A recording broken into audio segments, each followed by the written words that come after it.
What's up, man? Hey, Jay, it's been a while. Yes, sir. Have you noticed the recent? I'm sure you have actually, but I haven't heard you touch on it specifically. A subset of all this. How shall I put it? I've noticed a lot of the people pushing the whole woke right narrative are trying to lump in high church economics in with it, regardless of whatever else proponents of. When you say high church economics, do you mean like just traditional critiques of like libertarian laissez-faire? Or what do you mean? Something you could maybe the basic ideas of G.K. Chesterton on economics. Okay. I've noted that there's that old. Maybe you've heard that. Maybe back when you were a trad cat, you heard the old saw. Distributism, like distributive positions. Yeah. Yeah, distributism is just communism with rosaries. That kind of thing. The woke, the Lindsay crowd would definitely be saying that. Yeah. Yeah, I've been accusing Lindsay of being an economic nativist, an economic Calvinist lately. I think he inadvertently is, even though he's not Christian. If you look at the circles he's in the circles of like Southern Baptist stuff. Well, I've been saying basically, Lindsay doesn't believe in Adam Smith's God, but he believes in Adam Smith. Exactly. And by the way, he often tours with Michael O'Fallon, the Calvinist Baptist preacher. O'Fallon, O'Fallon the miser, O'Fallon the shanty, O'Fallon the soup taker who's bringing back the. And I say this as an Orthodox Christian, and I agree. There's only one good nativist argument, and that's the problem with papal supremacy. But they lump in all this, but they are fundamentally anti-high church across the board. Absolutely. Yeah. And they don't care if we agree with that starting position, but disagree with them on all other ideas. Right. I mean, they're against clericalism and priestcraft in general, and we say, well, we're decentralized. Our bishops are autocephalous, but they don't even. But they don't want to hear any of the high church arguments. Right? They don't care. Or the virtues of and this. When I began to pick up the past November these accusations, this attempt to lump high church economics in with communism, which is an absolute libel, an unscrupulous slander, depending if it's written or spoken, obviously, and it's just beyond my ability to endure, and not to mention it's kind of creepy. And as well as kind of ironic when they're starting to sound like Bill the Butcher from Gangs of New York. That's a funny character. Yeah, that's a good analogy. Yeah. You popish persons, I'm gonna cut your heart out. Right. And that's the kind of thing and yet it was from those kinds of nativists that the Ku Klux Klan arose. Lindsay likes to blob on about my grandmother is a Roman Catholic. Sure, yeah. You don't mind Roman Catholics or other high church denominations as long as they keep their damn opinions about economics to ourselves. Fundamentally. Well, just notice what's the most important thing there: economics, right? That's the god of that system. And I have noted that the last 150 years has pretty much been a chess game between two princes of hell, Mammon and Belphegor. Mammon, Adam Smith was the prophet of Mammon, and Marx was the prophet of Belphegor. That's a good way to put it. Yeah, I like that. Really perceptive, and I'm glad you mentioned that, Elder Millennium, because I wanted to discuss. I forgot to mention this ridiculous podcast that no one listens to, Universe Next Door, they responded to me by saying that we invited Lindsay to speak at our church because it's better to hear what's going on rather than, this is a reply to my tweet, right? Rather than people that are stealing his material. Stealing his material? What in the hell would I steal from James Lindsay? Nothing. I've been on 2 podcasts with him, and we had very cordial, excellent conversations. There's nothing in that I stole from him, so that's crazy to begin with. Secondly, I think that I want to add too that this is my 4th offer to debate. So I've offered to debate James Lindsay 3 times. He won't debate. He says he's not into debating. Now, he'll debate all day on Twitter, but he won't do a public formal debate. So what does that tell you? Like, people can't really defend their ideas other than to just sort of throw poop on Twitter and call everybody names like woke right, which is his own op. Calling everyone woke right is itself an op to keep conservatives on the neoliberal plantation. That's the point of that. And it's absolutely correct to link it to their hatred of high church stuff, because if you remember, this all kind of started when last year Lindsay was going after Peterson and Pajot. And I have criticisms of Peterson. I've been criticizing Peterson's classical liberalism for like 10 years, right? You've all seen the video that I put up 9 years ago. And what's interesting is that Peterson actually moved away from some of those classical liberal positions and has put out these tweets. And I think Pajot's had a role in that, right? In terms of trying to move him away from the classical liberal Enlightenment positions. Now, I'm not saying that Peterson doesn't have a long way to go. He still does. He's made some huge mistakes in the past few months, obviously.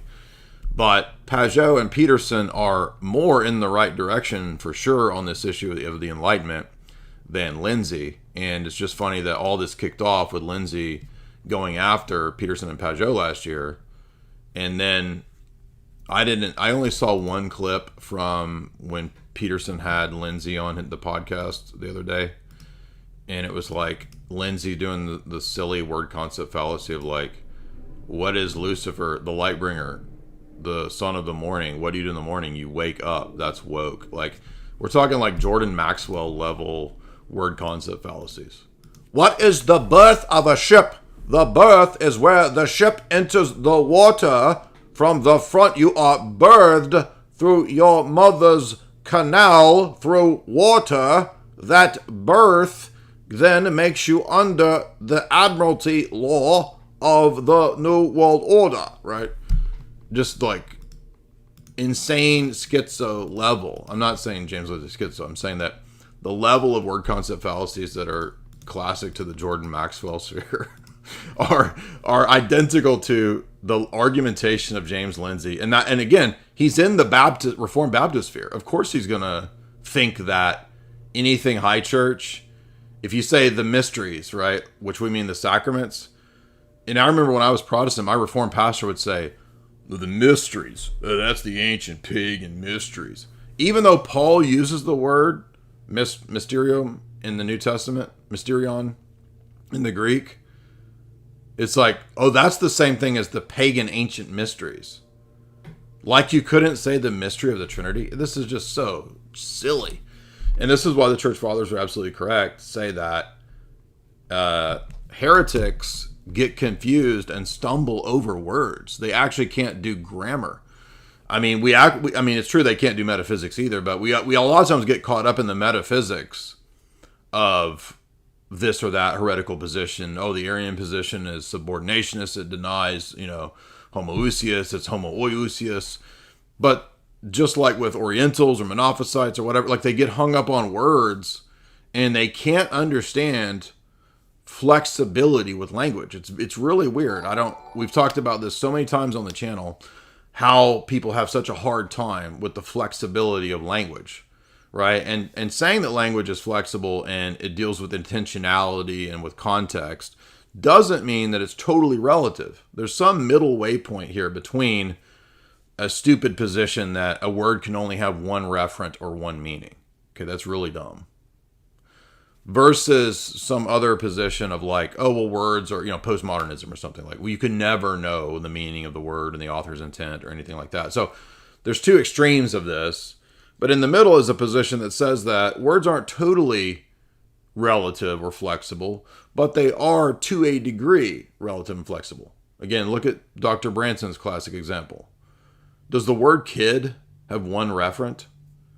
If I say I'm going to eat a kid, well, that's a goat, okay? And there's nothing wrong with eating a goat. But a kid can also refer to a human child. Okay, so, no, not semantics. No. So, it's true that esophagus, sometimes there could be a dispute over semantics. Grammar. This is why Dr. Branson makes it a key point to stress that when Basil was outlining the one and the many and ousia and hypostasis in his writings, he was actually just using existing grammar works at that time. So it's the way that grammar works to pick out a subject and a predicate.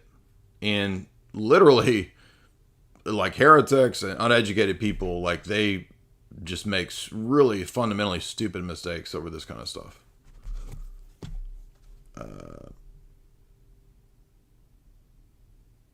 Father Deacon, I've invited you to co-host. You have to accept that invite. AI Angel. We're going to have to debate a bot here. You know what's funny? Before AI speaks, the very example of James Lindsay itself actually disproves James Lindsay. Because the Bible refers to Jesus as the morning star and Lucifer as the morning star. So does that mean Jesus? This is like Charles Manson level thinking, right? That means Jesus is Lucifer. No, that's actually a fallacy. It's the same word referring to two different things in two different ways, right? So Lucifer, the light of the morning, the bright morning star, right? Paul says Satan can come to you like an angel of light and deceive you. So Lucifer is like that light in that way, as appearing as an angel of light and so forth, but being deceptive. But hey, Jay. But because the light rises, it's like a resurrection. In that way, the morning star is like the resurrection of Christ. So it's Satan, the Lion of the tribe of Judah, okay, is Jesus. But Satan goes around like a lion. How can people not see that this is just a basic feature of grammar? Go ahead, Father Deacon.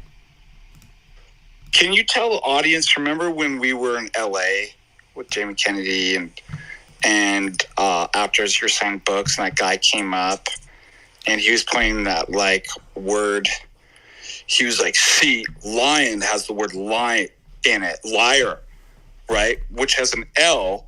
And if you take the L, which is what? For Lucifer, the morning star, right? Which, if you think about it, Lou Reed, no, he was saying that. I don't remember. I'm just giving. He said an example. That in Genesis, I can tell you what it was. He said in Genesis you had the biting of the apple, which signifies the fall, and the bitten apple is the symbol of Apple computers. And he said Apple computers was who was in the Garden of Eden testing Adam and Eve. And that, I'm not kidding, that proves that we live in an Apple computer simulation. Oh yeah, that's right. So he had a vast, I'm not being rude. This is actually the way schizophrenia works, not in a internet calling everybody schizo way, but like the actual way of schizophrenia. They will attach metaphysical significance to word concept fallacies. So you'll get the same usage of a word in two different contexts actually refers to the same thing ontologically. And that's exactly what Charles Manson's doing, right? Manson says, like Carl Jung does this. He says the Bible calls Lucifer the morning star. It calls Jesus the morning star. So Jesus and Lucifer are the same thing. Yeah, I had a friend, I've told you the story. Yes, tell this. It's a very useful story. Go ahead. I had a friend who developed a schizoid affective disorder when we were 18 years old. And it was exactly like this. So it was what you notice about schizoid affective or schizophrenia. For a normal mind, the very last thing you conclude after you exhausted all other possibilities, so the farthest out thing, for the schizophrenic mind, they immediately attach, that's the first thing. They attach, and so they give significance and meaning where there is no evidence of that whatsoever. And they construct, it's a story, it's a narrative, right? And they're really concerned and obsessed with numbers and words. And so, and that everything has meaning and they have to interpret it. And so one of the things that my friend who developed, I'll give you an example of what it was like. He had some guy borrowed his lighter to light a cigarette or something.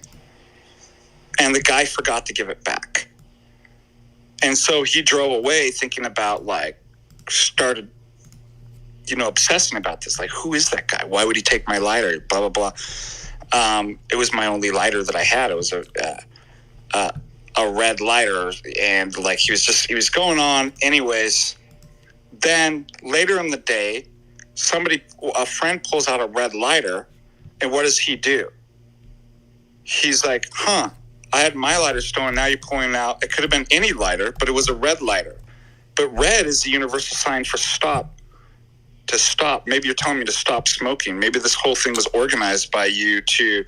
So do you see these things? And then he would take numbers. It's the same. It's the same thing. Every conspiracy. I mean, not a real an analyst, but like a legit paranoid conspiracy theorist does the same thing.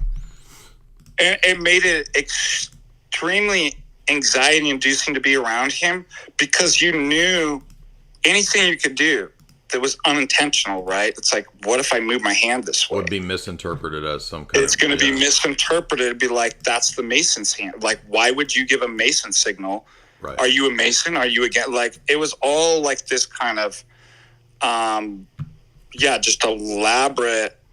And any sounding word that sounded like another word, if it was the same word, if it was a color, if it was a number, everything started getting connected, right, into a grand kind of narrative that, again, maybe is logically possible, but that would be as far out as possible. After everything was exhausted, there's literally no evidence for it, but that's the very first thing that they go to. It's unfortunate. It's and you can see it's actually painful. It's for them. It's not something like they're enjoying that they're doing this. Like you can see, but it's also, as you pointed out when we had this, when you were first telling me about him, I remember you saying that there's another part of it which is weird too, which is that it's almost like everything that's happening in the world revolves around them. You know what I mean? It's like everything, right? Like the things that appear on a billboard as you're driving down LA, like that's a message to you. You know what I mean? Because I had another friend that developed mental illness as well. And I talked about this in the St. Paisius Brotherhood. And the theme of betrayal and forgiveness. So what you see in this is a trauma. These people have soul trauma, psychic trauma, like something akin to PTSD. Now, when you experience trauma, you experience an excommunication, right? Go ahead and keep talking. I got to use the restroom. Go ahead. Yeah. You've been betrayed by your fellow man, by a girlfriend, boyfriend, spouse, a community, God forbid a priest. Sometimes that happens. What happens? Well, you were once in communion with somebody and now you're excommunicated. And you receive like a soldier who is in war, which is an enemy, right? Combative situation, spiritual, psychic, and soul harm and moral harm, in which you feel isolated and excommunicated. And the self, because it's made in the image of God, who is community, it's meant to be in community, you begin to lose yourself. And you begin to unravel as I spoke. The very notion of self begins you start to slip into non-being. if your being's constituted by love and communion and liturgy, when you experience trauma, hatred, right, abandonment, or any moral atrocity, you're excommunicated and you start to lose yourself. And so what you desperately try to do is reach out to something to reestablish that. And you reach out to the wrong things. So the therapist had talked about my friend is that he'd experienced this. There was abandonment and betrayal. He didn't know who his real parents were. Finally found out his mom, who abandoned him, went from foster home to foster home, was then kicked out of our school in junior high and sent to a crazy, like, Baptist rehabilitation camp for troubled teens, in which there was a murder. The camp had to be shut down, right? Moral harm and psychic harm over and over, and furtherment of excommunication till he began to lose himself. He began to unravel his very identity and being. So with these kind of moral and psychic harms, what happens oftentimes is this: you have a literal mental diagnosis of schizoaffective disorder, in which the therapist had said he constructed a narrative, a story, an imaginative story, and guess what? Who the star of the story is? Himself. It wasn't about me. All the stuff that he was telling me about, like the government and they're doing this, and it was never about me. He was the star character. We were just the extras. You're the supporting extras in his play. So why was he doing that? Because he had a loss of, what is Dr. Strangelove, Mandrake? Mm-hmm. I perceived a loss of essence. Mm-hmm. Do you remember that scene? Yeah. And so there's a loss of essence and identity he was unraveling. And he sought to reconstruct an identity. And when doing so, the story, you are the center of the story. And it's madness, too. That's the other thing.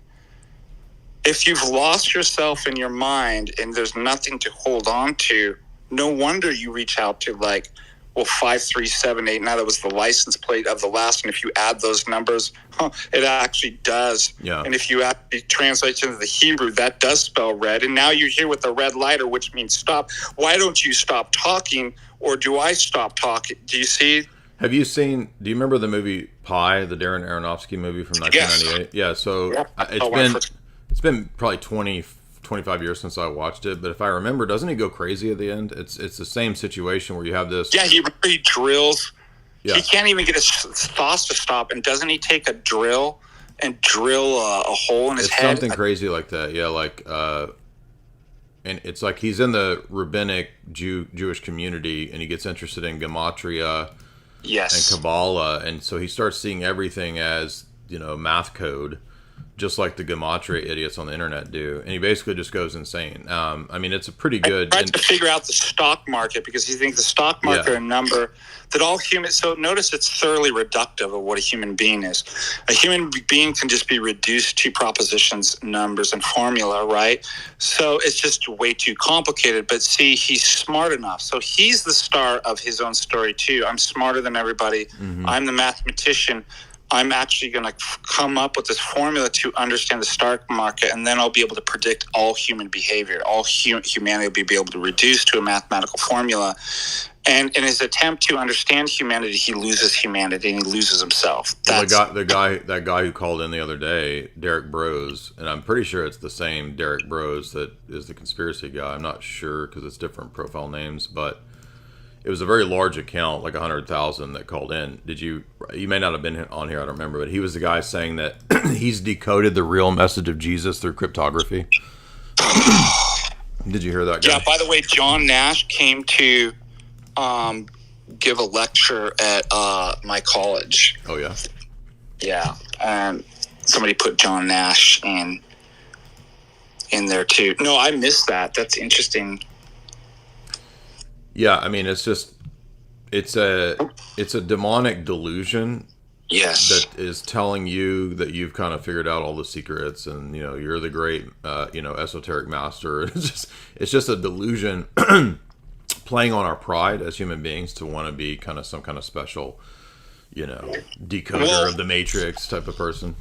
When I always give these talks about demons, and I refer back to kind of folklore, whether it's Rumpelstiltskin or the genie, the Jindini demon, they're all throughout different cultures and stuff like that. It's always this esotericism, right? You'll get this. You're the person that... And what do you notice in a lot of these stories, and in actual real cases too? For example, Aleister Crowley, did he die smarter than ever? Was his mind sound? No, he died a broke drug addict in a he had lost his mind. And there's this devil's bargain, right? So did all of his women too. By the way, half of them ended up in insane asylums and committed suicide. Yep. Unalive. Yep. So this is kind of a sign of the demonic, right? That these people are smart enough to crack the code and figure this out and understand. What do? They end up losing their mind. So the devil promises them this bargain. Oh, you're the one. You look at your mind, how brilliant it is.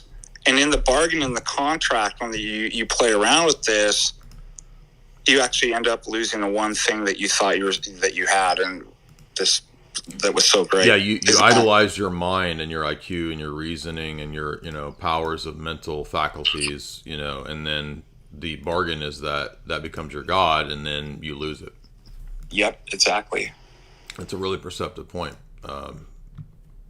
Yeah, so people in the chat are asking, yes, we are talking about the tendency of people in the domain of conspiracy, in the domain of gematria online, like when Jim Bob was debating that gematria guy, that was just crazy. And it's like, number one, it's a con man system. Like, that guy seemed like a con man because he was just like telling everybody to go buy his course on how to predict the future and win the lottery through gematria. But to the people who buy into it, a lot of those people are, potentially also dealing with perhaps some kind of mental issue, like Father Deegan's talking about.